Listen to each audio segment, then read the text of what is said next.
Hello, I'm Lisa Frost, Director of Spiritual Formation at University United Methodist Church in Baton Rouge. I'm channeling my inner Mr. Rogers this morning. I'm putting one shoe on and then slowly the other. It's my morning routine since the 1st of January, a rare New Year's resolution that I've kept at least till now to walk 10,000 steps a day or more. My accountability partner is my Fitbit. It counts my steps, my heart rate, even the minutes I sleep. It's not my nature to be competitive, although, at least I tell myself that, I'm quite competitive with my Fitbit. So walking. I have my shoes on now, and I'm ready to set out for my morning walk. I'm not a speed walker. I usually prefer to walk alone. I often listen to a podcast or an audiobook. It's the time of day for me to set my own pace. Jonathan Stalls is a practitioner of walking as a way of community building, contemplation, and meditation. I was lucky to meet him last year in Albuquerque at the gathering Richard Rohr hosts at the Center of Action and Contemplation. Volunteers were requested to lead contemplative walks, and I was interested in the practice, so I became one of those volunteers. At our brief training, Jonathan spoke to us about walking slowly and with attention, stopping to see the pavement, touching the trunks of the city trees, observing graffiti, and feeling and hearing our own footsteps. You see, when Jonathan was part of the Living School at Rohr Center, he spent most of a year walking all the way across the United States, and he's sharing what he's learned. He calls it living at 3 miles an hour.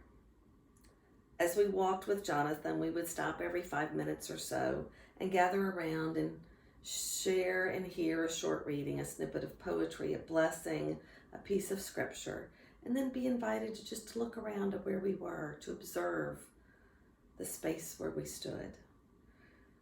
There was no other talking on the walk. After 30 minutes or so, we returned to our starting place. I led those walks each morning with a group of a dozen or so people. I think everyone felt the connection of community, even though we shared no words until we reflected at the end of the walk. What had you seen, heard? Did you see the homeless man huddled in the doorway? Were you amazed at the artwork on the side of the building on the corner? The city is so quiet early in the morning. Didn't you love the sunrise? I would have missed it if I hadn't gotten up to walk with you guys. In the book we're reading in the Carpenter's Sunday morning group, The Power of Ritual, the author Caspar Turkile writes a chapter on connecting with nature. In this, he talks about the act of pilgrimage. Many of you may be familiar with the Camino de Santiago, a walk through Spain, or several walks through Spain, that many take each year as a secular or spiritual journey. Turkile also talks about the Hajj, a pilgrimage more than 2 million Muslims complete each year. He says a pilgrimage isn't defined by distance, but by transformation, and describes 3 stages of pilgrimage. 1, preparation. What's your purpose or intention? Is it healing of body or a relationship maybe? Honoring or memorializing a loss? Maybe it's celebrating a new stage of life. Many college graduates walk this pilgrimage, or people entering a retirement age. The second is the journey itself, walking the kilometers or miles, meeting others on the path, being in nature, sun, rain, cold, finding rest in the evening each day. And then completing your path and finding home again. What has changed? What do you see in a different way? The transformation may be a letting go of things that have caused you to stumble or blocked your way. You might find peace, or maybe be stirred to new action. When I think of these walking pilgrimages, I think of a couple I've done. One was to the island of Iona in Scotland. This has long been held as a sacred place for people around the world. It's not the easiest place to get to. For me, it was a plane to Glasgow, then a train through Edinburgh to Oban, an overnight in Oban, and then a ferry to the Isle of Mull, a bus across the Isle of Mull to a small ferry landing on the other side of the island that took visitors and pilgrims like me across on a foot ferry. And when it landed, all the passengers then walked to the hostel where we were to stay. I was glad there was a tractor with a trailer to take our luggage.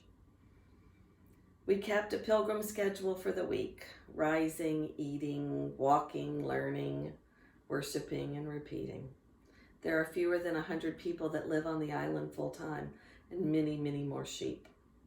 The beautiful sanctuary was rebuilt in the 1900s, but the history of the sacred place goes back to St. Columba in the 500s, when he landed on this remote island and built a monastic community.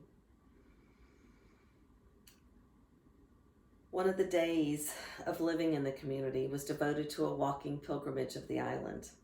We gathered with volunteers, and much like the walk in Albuquerque, we moved from place to place and stopped hearing a snippet of scripture or a song or a prayer. Then standing and being fully present to the sea, the rocks, the gulls, the grasses, the sheep, the cows, and in the presence of one another. Here's one of the simple prayers that was read along the way. Lord, I ask only this, that you would meet me on the road, and that I, expectant, would recognize and know you in your coming, and so find my life transformed. Another pilgrimage for me was very different. 12 years ago, I had an abdominal surgery that left me very ill. During a second week of hospitalization, I was able to begin walking just a few steps at a time, dragging IV poles and tubes and monitors. Each time I got up, I was encouraged to walk a little farther, to the door of the room, to the end of the hall, and finally around the floor. Each time I would go to the hall next to mine, I would find by each door a small scripture or quotation. Our Lady of the Lake is a Franciscan facility, and I would read them as I walked down one side of the hall and then back up the other. This hall became a pilgrimage for me. It was a place and time of healing and transformation. I wonder if those plaques are still there. So those are some of the pilgrimages that I've walked, some far from home, some right here in Baton Rouge, and only a few steps at a time.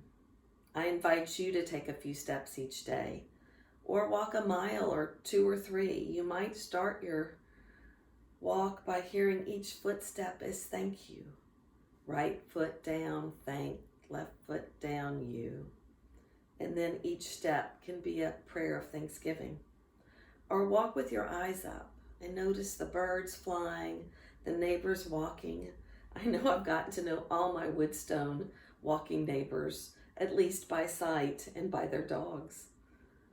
I think one of the offerings of this time apart in the pandemic is an openness to try some new things. And maybe you walk for exercise like I do, but you might want to reframe a bit of the time as a contemplative walk.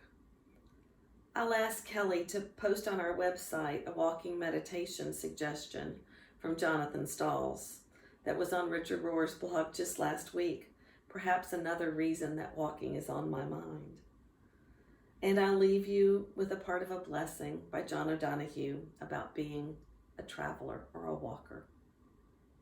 He wrote, "May you travel in an awakened way, gathered wisely into your inner ground, that you may not waste the invitations which wait along the way to transform you.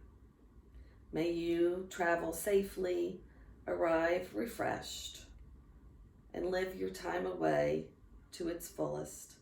Return home more enriched and free to balance the gift of days which call you."